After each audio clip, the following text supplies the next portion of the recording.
நட்பு என்னும் தலைப்பின் கீழ் 10 குறளை பார்ப்போம். செயற்கரிய யாவுள நட்பின் அதுபோல் வினைக்கரிய யாவுள காப்பு. நட்பு கொள்வது போன்ற அரிய செயல் இல்லை. அதுபோல் பாதுகாப்புக்கு ஏற்ற செயலும் வேறொன்றுமில்லை. நிறை நீர நீரவர் கேண்மை பிறைமதி பின்னீர பேதையார் நட்பு.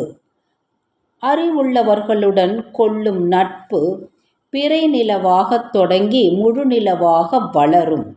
அறிவில்லாதவர்களுடன் கொள்ளும் நட்போ முழுமதி போல் முளைத்து பின்னர் தேய்பிறையாக குறைந்து மறைந்து போகும். நவில்தொறும் நூநயம் போலும் பயல்தொறும் பண்புடையாளர் தொடர்பு. படிக்க படிக்க இன்பம் தரும் நூலின் சிறப்பைப் போல பழகப் பழக இன்பம் தரக்கூடியது பண்புடையாளர்களின் நட்பு. நகுதற் பொருட்டன்று நட்டல் மிகுதிக்கண் மேற்சென் றிடித்தற் பொருட்டு.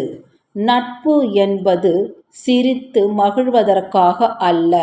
நண்பர்கள் நல்வழி தவறி செல்லும் போது இடித்துரைத்து திருத்துவதற்காகவும். புணர்ச்சி பழகுதல் வேண்டா உணர்ச்சிதான் நட்பாங்கிழமை தரும்.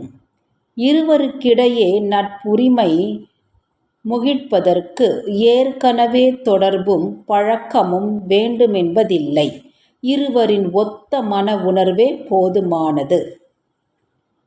முகநக நட்பது நட்பன்று நெஞ்ச தகநக நட்பது நட்பு. இன்முகம் காட்டுவது மட்டும் நட்புக்கு அடையாளமில்லை. இதயமார நேசிப்பதே உண்மையான நட்பாகும். அழிவினவை நீக்கி ஆருயிர்த் தழிவின்கண் அள்ளல் உழப்பதாம் நட்பு. நண்பனை தீய வழி சென்று கெட்டுவிடாமல் தடுத்து அவனை நல்வழியில் நடக்கச் செய்து அவனுக்குத் தீங்கு வருங்காலத்தில் அந்த தீங்கின் துன்பத்தையும் பகிர்ந்து கொள்வதே உண்மையான நட்பாகும்.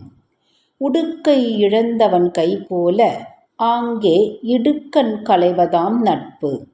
அணிந்திருக்கும் உடை உடலை விட்டு நழுவும் போது எப்படி கைகள் உடனடியாக செயல்பட்டு அதனை சரி செய்ய உதவுகின்றதோ அதைப்போல நண்பனுக்கு வரும் துன்பத்தை போக்க துடித்து செல்வதே நட்புக்கு இலக்கணமாகும்.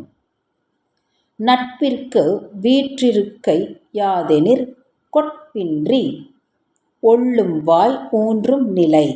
மன வேறுபாடு கொள்ளாமல் தன்னால் இயலும் வழிகளிலெல்லாம் துணை நின்று நண்பனை தாங்குவதுதான் நட்பின் சிறப்பாகும். இனையர் இவரெமக் கின்னம் யாம் என்று புனையினும் புல்லென்னும் நட்பு. நண்பர்கள் ஒருவருக்கொருவர் இவர் எமக்கு இத்தன்மையுடையவர் யாம் இவருக்கு இத்தன்மையுடையோம் என்று செயற்கையாக புகழ்ந்து பேசினாலும் அந்த நட்பின் பெருமை குன்றிவிடும்.